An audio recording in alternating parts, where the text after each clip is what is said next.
Unlock swift payouts for your stock sales by correctly setting up your payment methods, making sure your hard-earned money lands securely in your account. First, open your StockX app and navigate to the Selling tab located at the bottom of your screen. From there, you'll see an option for Payout Methods. Tap on this to proceed.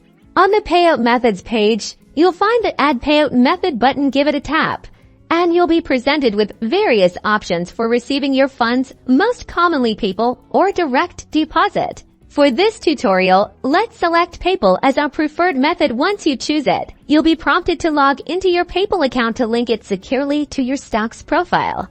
After successfully logging in, you'll see a verification pending message. StockX will typically send a small microdeposit to your linked account to confirm its validity. Keep an eye on your PayPal notifications or bank statements for this deposit.